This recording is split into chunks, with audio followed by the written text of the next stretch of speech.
अस्सलाम वालेकुम मोज़ी सामीन, आपको बचपन के दूसरे हिस्से में खुशामदीद। हम बात कर रहे थे कि बचपन कितना मासूम होता है या हुआ करता था, और इस ज़मन में हम अपने बचपन की बात कर रहे थे कि हम हर बात पे यकीन कर लेते थे जो हमें बताई जाती थी कि तरबूज के बीज खाए तो स्टमक में जो है वो पौधा उगाएगा, ऐसा करेंगे तो सींग उगाएंगे। फिर छुट्टियों में दादी अम्मी के घर गांव में जाना, जिनके आधे हिस्से में रिहाइश थी, आधे हिस्से में बहुत बड़ा बाग था, बेरी का दरख्त, शहतूत का, अमरूद, आम, गुलाबों के पौधे और इस तरह बहुत सारे। और वहाँ बारिश में नहाना, और वहाँ हमारी जो है मेहमानों की इज़्ज़त अफ़ज़ाई होना कि भाई ये लोग जो हैं स्टूडेंट्स हैं, पढ़ते हैं, उर्दू इंग्लिश सब इनको आता है। और ईद और बकरीद, छोटी ईद और बड़ी ईद को एंजॉय करना बहुत ज़्यादा। और दादी अम्मी की ऐनक को छुप छुप के पहन के सहन में खेलना, और कहानियाँ पढ़ना और यकीन करना कि जो कुछ कहानी में लिखा है सब सच ही होगा। तो लेकिन ये तो एक पहलू है बचपन का, लेकिन सबका बचपन ऐसा नहीं होता। कई लोगों का बचपन बहुत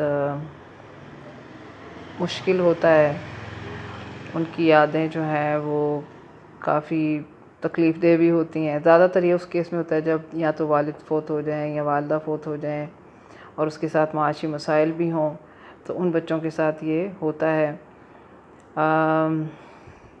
ज़ाहिर है उनको अपनी वालिदा की मोहब्बत भरी आगोश ना मिले या वालिद का ताकतवर हिफाजती हिसार ना हो, तो ज़ाहिर है उनको ज़ालिम दुनिया का जो है सामना करना पड़ता है। और ऐसे बच्चे हमारे इर्द गिर्द बहुत ज़्यादा हैं। हम देखते हैं घरों में काम करने वाले, दुकानों में, वर्कशॉप्स पर, गलियों में और ठेलों पर, हर जगह हमें ये वाले बच्चे जो है वो नज़र आते हैं। तो सवाल ये है कि हम एक अच्छे इंसान होने की हैसियत से क्या कर सकते हैं, यानी किसी के बचपन के लिए। तो उसमें हम यही कह सकते हैं कि हमें अपने आप को पहचानना है कि हम किस कैटेगरी से हैं। क्या हम मेहरबानी करने वाले हैं, या हम खुद भी, हमें भी तरबियत की ज़रूरत है और याद दहानी की ज़रूरत है। तो हमें ये देखना है कि हमारे इर्द गिर्द किसी का भी बचपन हो, वो चाहे हमारे अपने बच्चे हैं या हमारे रिश्तेदार हैं, अहबाब हैं, उनके बच्चे हैं, या आस पड़ोस के बच्चे हैं, या इस तरह के मज़लूम बच्चे हैं जो जिन्हें मोहब्बत की ज़रूरत है, शफ़क़त की ज़रूरत है। हम उन सब के लिए क्या कर सकते हैं तो उनका बचपन जो है एक अच्छी जो है उस पे गुज़रे यादों पे हो। और अपनों के लिए तो सब कर ही रहे होते हैं, उनकी हर तरह की ज़रूरत का ख्याल रख रहे होते हैं, लेकिन ये वाले बच्चे जिनका मैंने ज़िक्र किया है, जो वर्कशॉप्स पे हैं या होटलों में हैं या गलियों में हैं या दुकानों में हैं या घरों में बच्चे बच्चियाँ हैं, उनका हम कितना अच्छा टेक केयर कर सकते हैं। और उसमें बहुत अच्छी मिसालें भी हमारे सामने हैं और बहुत बदतरीन मिसालें भी हैं। कहने की ज़रूरत नहीं है, हालिया और साबका वाक़यात से हम सब जानते हैं कि जुल्म करने वाले जुल्म कर रहे हैं, और जो उनका जो प्यार मोहब्बत शफ़क़त करने वाले हैं वो भी मौजूद हैं। अल्लाह उनको जज़ाए खैर दे। लेकिन हमें एक चीज़ याद रखनी चाहिए कि इस दुनिया का निज़ाम अल्लाह ने ऐसा बनाया कि जो हम किसी के साथ करते हैं वही हमारे साथ होगा। वो शेर है ना कि करो मेहरबानी तुम अहले ज़मीं पर, खुदा मेहरबान होगा अर्शे बरी पर। तो हमें ये चीज़ याद रखनी है कि अल्लाह पाक ने हमें अशरफुल मखलूक़ात इंसान बनाया और ख़ुद हमें कितनी इज़्ज़त दी। आप ये देखें कि जैसे ही हज़रत आदम अलैहिस्सलाम में रूह फूंकी तो अल्लाह पाक ने पहले ही फ़रिश्तों को बताया कि जैसे ही मैं इस बदन में रूह फूंकूँगा और इसमें हरकत पैदा हो, आप फ़ौरन सजदे में गिर जाएं। तो ये सजदा जो था, सजदा ताज़ीमी है, इबादत का सजदा नहीं था। तो हमें इससे सबक हासिल करना है कि हमें भी दूसरों को इज़्ज़त और प्यार मोहब्बत से पेश आना है। मैं इसमें ये नहीं कह रही हूँ कि आप अपने गैर मामूली दूसरे पे भरोसा कर लें और धोखा खाएं, या दूसरों को इतनी इज़्ज़त दें कि ख़ुद अपने आप को नुकसान पहुंचा लें। ये भी नहीं कह रही हूँ। तवाज़ुन होना चाहिए हर चीज़ में, हमें तवाज़ुन के साथ चलना है। कितना आप कर सकते हैं अपने बचाव के साथ, इसमें कोई ऐसी बात नहीं है। सबसे पहले नेकी आप अपने साथ करें, अपने आप को बचाएं, लेकिन उसके साथ बहुत कुछ इंसान कर सकता है। ऐसे बच्चों के लिए दस्ते शफ़क़त रख सकता है, मुस्कुरा के देख सकता है। हो सकता है कहीं फल फ्रूट आपके पास अवेलेबल है, वो दे सकते हैं। कोई लिबास है ख़रीद के दे सकते हैं, कोई ऐसा दे सकते हैं वो दे दें। हो सकता है हमारे पास कोई ऐसी चीज़ हो जो उस बच्चे को चाहिए हो, मसलन कोई खिलौना हम लेके दे सकते हैं। और इस तरह बहुत सारी चीज़ें हैं जो हम उनके साथ शेयर कर सकते हैं। कोई बुक लेके दे दें, कोई ऐसी चीज़ जिससे उनका कोई काम आ जाए। कैश है, बहुत ज़्यादा मिलियन डॉलर होने की ज़रूरत नहीं होती बात नेकियां करने के लिए। बाज़ औक़ात हमारे अल्फाज ही किसी के लिए ज़िंदगी बन जाते हैं। हम खुद सरतापा किसी के लिए ज़िंदगी बन सकते हैं। उसमें हमारे अल्फाज, हमारे जेस्चर्स, हमारा अंदाज़े गुफ्तगू ये बड़ा अहम होता है।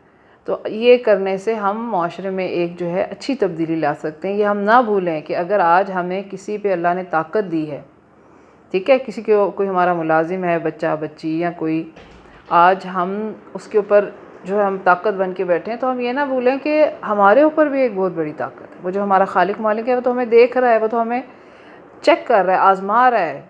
किसी को दे के आज़माया जाता है, किसी से ले के आज़माया जाता है, ठीक है ना। तो ये चीज़ हम ना भूलें, और जो कुछ हम करते हैं वो लौट के हमारे पास आएगी। या तो फिलफौर इंसान को उसका बदला मिलता है, या ठहर के मिलता है, या ऐसे मकाम पे मिलता है जब हम खुद जो है मदद की ज़रूरत के मोहताज होते हैं। और अगर किसी को दुनिया में बिल्कुल ही नहीं मिला, ऐसा भी होता है कि दुनिया में नहीं हमें नज़र आती कि उसको कोई सज़ा मिली, तो हम ये ना भूल जाएं कि मौत जो है वो मौत नहीं है, वो दर हकीकत एक दूसरी दुनिया में दाखिले का नाम है। हमें नहीं पता कि उस मकाम पे लोगों के साथ क्या होता है, ठीक है। हमें ये इल्म है कि सज़ा और जज़ा का सिलसिला जारी रहता है। आँखों से हमें नज़र नहीं आ रहा, लेकिन वो सिलसिला जारी है। तो हमें इससे भी बढ़ के, बजाय इसके मैं कहूँ कि हम सज़ा से डर के रुकें या ये जज़ा का देखें, हमें देखें कि रिस्पेक्ट के तौर पे अगर हम देखें कि अल्लाह रब्बुल इज़्ज़त ने हमें कितना एहतराम दिया, अल्लाह के नबी ने हमें कितना एहतराम दिया कि एक एक जान को बचाने के लिए वो अपनी दावत का काम कर रहे हैं, गर्मी में, सर्दी में, धूप में, परेशानी में, गम में, कि औलाद फौत भी हुई और उनकी ख़ानदान पे हमले भी हुए, हर तरह के, यानी उन पर नफ्सियाती, जिस्मानी, माली कौन सी आजमाइश है जो उन पर नहीं टूटी, लेकिन उन्होंने हर शख्स को इतनी इज़्ज़त दी। एक एक इंसान की रूह को बचाने के लिए उन्होंने दावत का काम किया। तो हमें भी दूसरों को जो है एहतराम देना है, हमें भी उनकी बचाव के लिए कोशिशें करनी है, और हमें ये देखना है कि मैं इसमें एक पॉजिटिव रोल क्या अदा कर सकूँ। ये ना देखें कि बाकी क्या कर रहे हैं। आपने बाकियों का हिसाब नहीं देना, मैंने बाकियों का हिसाब नहीं देना। मुझसे अल्लाह ने पूछना है आपने क्या किया, तो हमें अपना रोल अदा करना है इस सिलसिले में। तो ये मैंने बात बयान कर दी कि इसके लिए हमें बहुत ज़्यादा किसी चीज़ की ज़रूरत नहीं है। कुछ भी हल्का फुल्का भी हो सकता है, वो चंद अल्फाज किसी के लिए इतनी मशल बन जाए कि ऐसा चिराग बन जाए कि उस बच्चे बच्ची की जो तारीख सफ़र है ज़िंदगी का, उसको रोशन कर दें, उसके लिए मंजिल जो है मुतय्यन कर दें, उसकी मंजिल उसको नज़र आने लगे। वो इंग्लिश में कहते हैं ना कि words give life and words give death. तो हमें ये देखना है कि हमारे अल्फाज, हमारे जेस्चर्स, हमारा वजूद और हमारे रिसोर्सेज किस चीज़ के लिए इस्तेमाल हो रहे हैं। तो इस एक पैगाम के साथ और इस उम्मीद के साथ कि इंशाअल्लाह हम नियत भी करेंगे, कोशिश भी करेंगे, और इस दुआ के साथ कि अल्लाह पाक हमारे लिए आसानी पैदा फरमाए, हमारी नियतों को दुरुस्त करे और हमारे अमाल को आसान करे। हम आपसे इस वक्त के लिए इजाज़त, इंशाअल्लाह फिर एक नए मौजू और एक नई वीडियो के साथ आपकी खिदमत में हाज़िर होंगे। तब तक आप अपना और अपने प्यारों का बहुत अच्छा सा ख्याल रखें। अस्सलाम वालेकुम।